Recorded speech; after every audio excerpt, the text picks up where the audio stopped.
Hello students, this is Niteen Mohod, and through this video we are going to learn about the addressing modes of 8051 microcontroller, and this is the part 2 video because in all there are 5 addressing modes of 8051, out of which the first 3 addressing modes we have covered in part 1 video and the remaining 2 addressing modes we are going to cover in this video.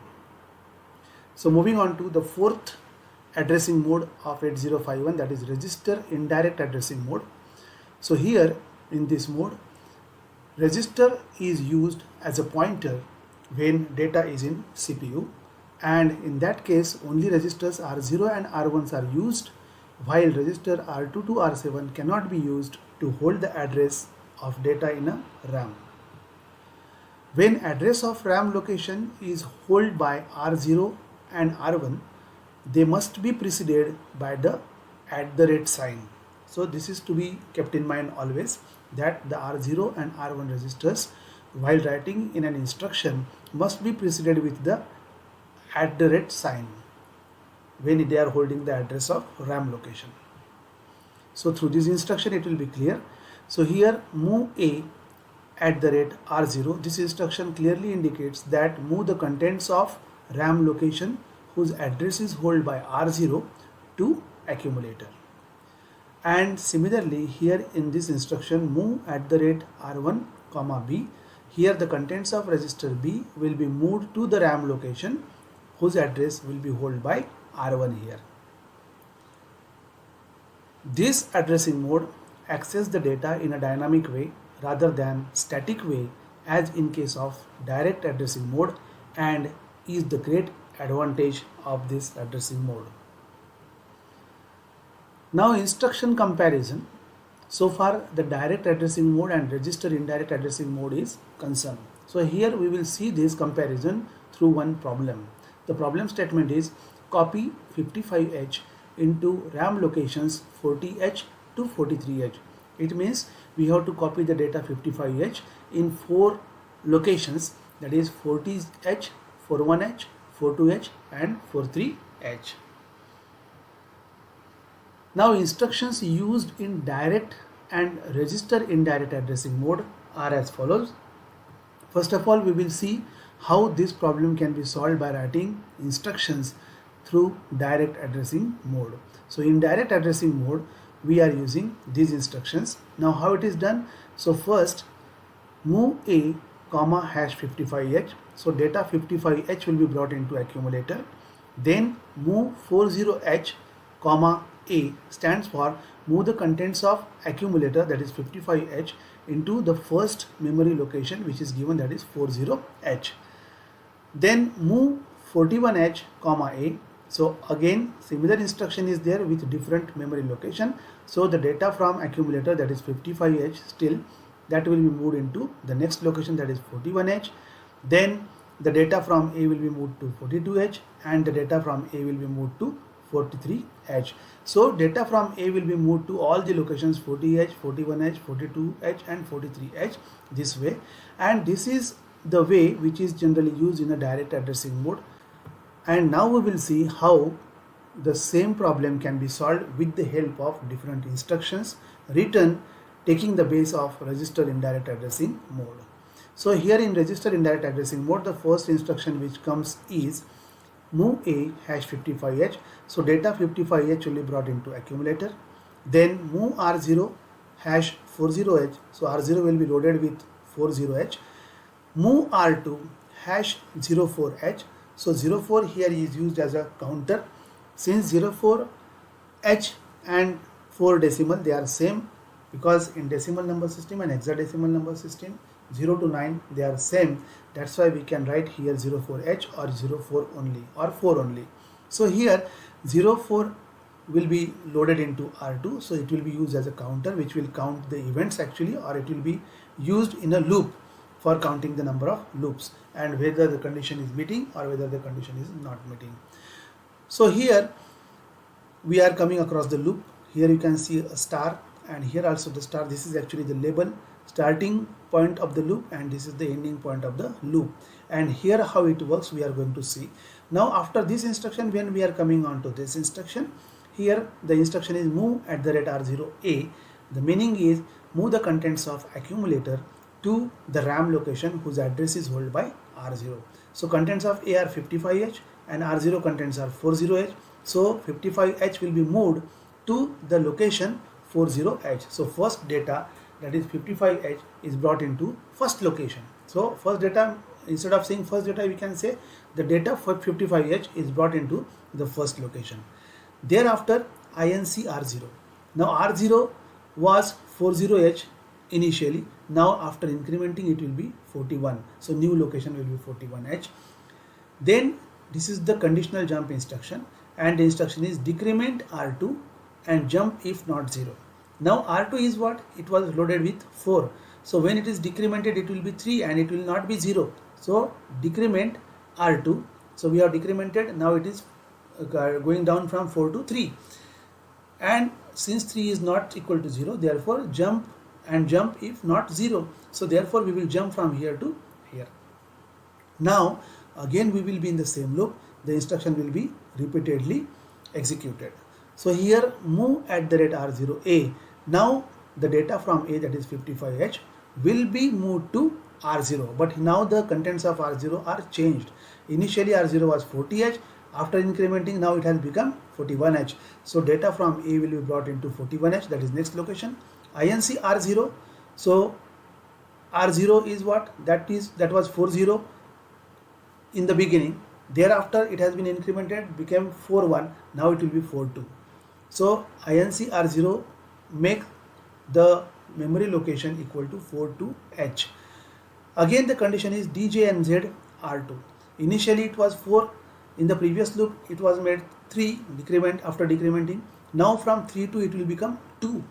But 2 is not equal to 0. Therefore again we are going from here to here. So this will be continued till this R2 becomes 0, and when this R2 will be equal to 0, we will come out of this loop. So this is what the basic difference between direct addressing and resistor indirect addressing mode when they are applied for writing the instructions for a certain problem like this. Now resistor indirect addressing mode, in continuation we will see here that using this resistor indirect addressing without loop. Now in the previous program we have seen the loop. Now if we want to avoid that loop, so how it can be done? So it will be done like this.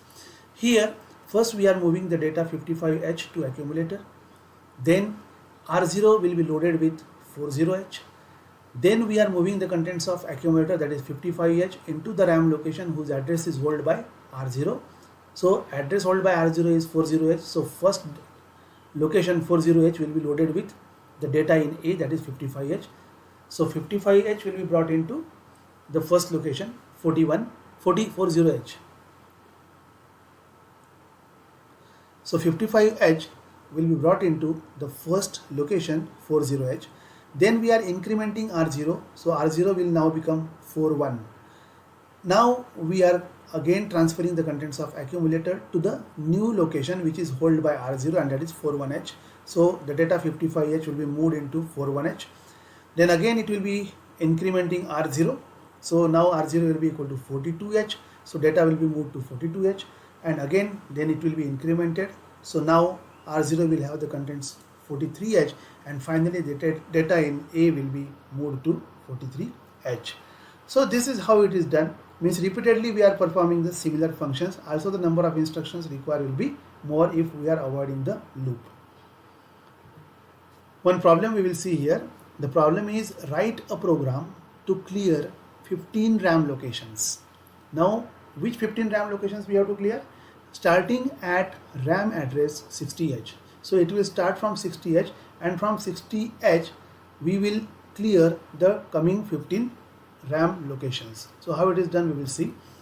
So here the first instruction is CLR A. So it will clear the contents of accumulator. So accumulator contents will be 00H. Then move R1 hash 60H. So first location we are loading into R1. Then move R7 hash 15. Here 15 we have written in decimal because 15 decimal and 15 hexadecimal, they are different. So in hexadecimal 15 is represented as F, and that's why we have written here 15. It is a counter we are using because we have to clear the 15 RAM locations, so it will keep the count of that how many locations are cleared. Now here BK and BK, these are actually the labels. Again we are in the loop. So now the instruction is move @R1, A. The meaning is it will move the contents of accumulator. Now what is the contents of accumulator? 00H. Why 00H? Because we want to clear the locations. Now the contents of accumulator, that is 00H, will be moved to the address held by R1. Now what is the address held by R1? That is 60H. Now 60H is the first address which is to be cleared, so it will be clear by after this instruction. Then INC R1. So R1 will be incremented, so we are moving on to 60 to 61H. And after that again a conditional jump instruction is there. So DJNZ, so decrement R7. So R7 was initially 15, now it will be 14. So decrement R7. So R7 decremented and now it become 14, and jump if not 0. So it is not 0, so we are again coming here. The process will repeat and it will be continued till this 15 becomes 0. And when this 15 becomes 0, we will come out of this loop. So this is how the instructions are written for a given problem. Now one more problem we are seeing here. Take 10 bytes of data from data RAM locations 35H to 44H. Add 03H to each of them and save the result in data RAM locations 69H to 60H. Now see here, the condition given is we have to take 10 bytes of data. Where from? From 10 data RAM locations, and which are starting at 35H and ending at 44H. Whenever we are taking out any data from any location, we will have to add 3 to it, and after adding 3 to it, we will have to put the data in new location which will start from 69H and which will be continued up to 60H. So we will see how the program is written for this problem. So here move R2 #10. So because we are taking 10 bytes of data, so we are using this as a counter. So R2 used as a counter here. So that's why we have loaded 10 decimal into R2. Then move R0 #35H. So R0 points to first source location. So first source location is starting at 35H. That's why 35H will be loaded into R0. And the new location where we are going to send the data after adding 3, that will start at 69. That's why we are loading 69H into R1. Now here the loop starts at BK and it will continue up to this, and here the conditional jump instruction is there. Unless and until the jump instruction is valid, we will be in the loop, and when this will be invalid, we are coming out of the loop. So BK means it's a label actually. Move A, @R0. So it will move the source byte to accumulator. So R0 is what? R0 is 35H. So the contents of the location whose address is held by R0.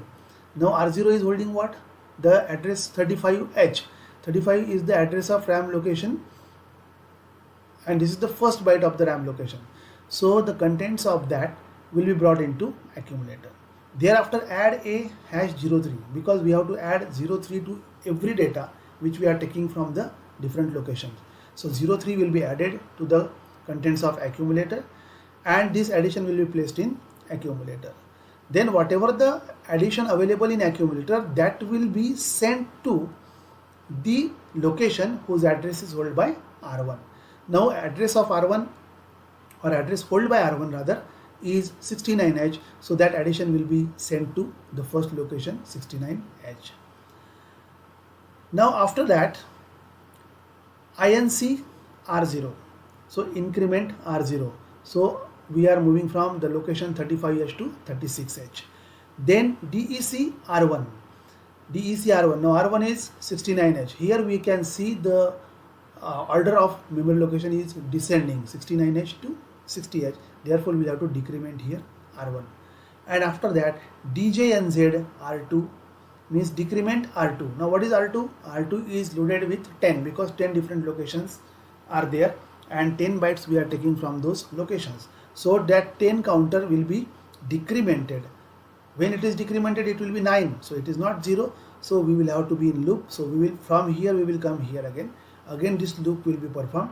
Again we will come here and this will be continued till this R2 becomes 0.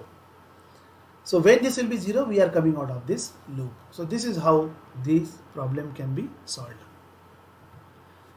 Limitations of resistor indirect addressing mode. Now there are some limitations which we are going to see under this. Here, as we have already said, R0 and R1 are the only resistors used as a pointing resistors, and since R0 and R1 are 8-bit wide, it has limitation to access any information in the internal RAM, that is scratch pad memory of 30H to 7FH or special function resistors. Many times we need to access the data stored in external RAM or the code space of on-chip ROM, which requires 16-bit pointer register, and hence the 16-bit pointer register, that is data pointer register, is required to use. Now moving on to the last addressing mode of 8051 microcontroller, that is index addressing mode. It is widely used in accessing data elements of lookup table entries in the program ROM space of 8051.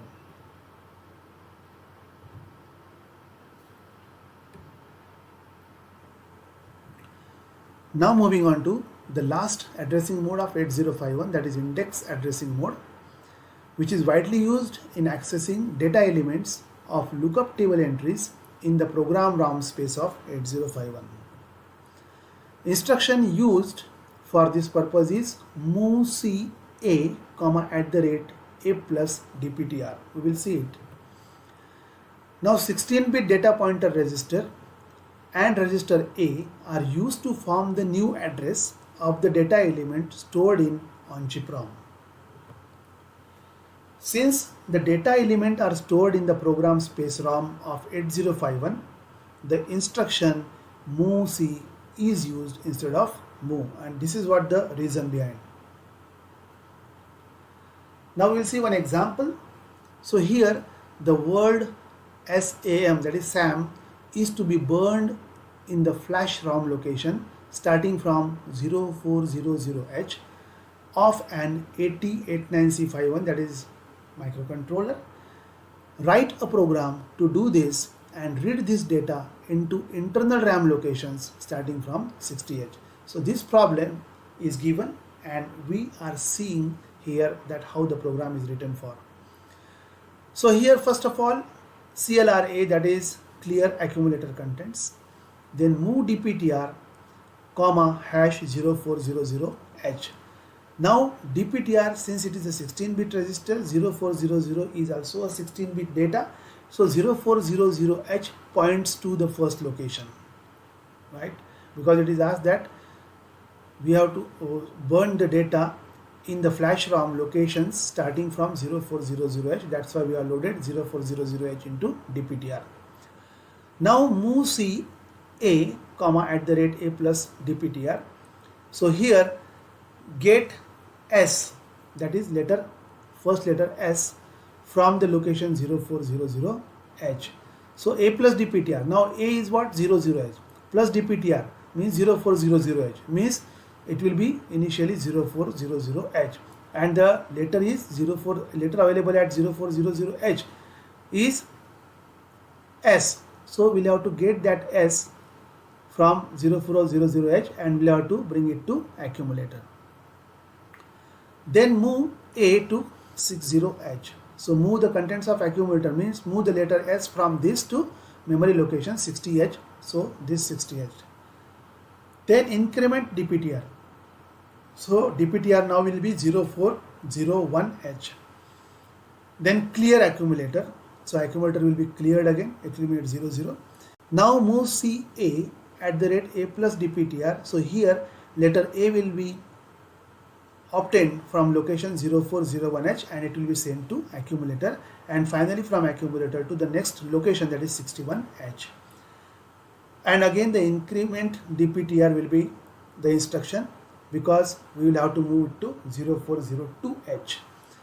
And again we will have to clear the contents of accumulators, so CLR A, so A will be 00H. Then move CA at the rate A plus dptr, so here get M, that is the third letter of the word SAM, will be obtained from the location 0402H. Then it will be brought to accumulator, and from accumulator it will be sent to the next location, that is 62H. Then here SJMP here, so it's a short jump instruction and it will remain here only. And finally when this will come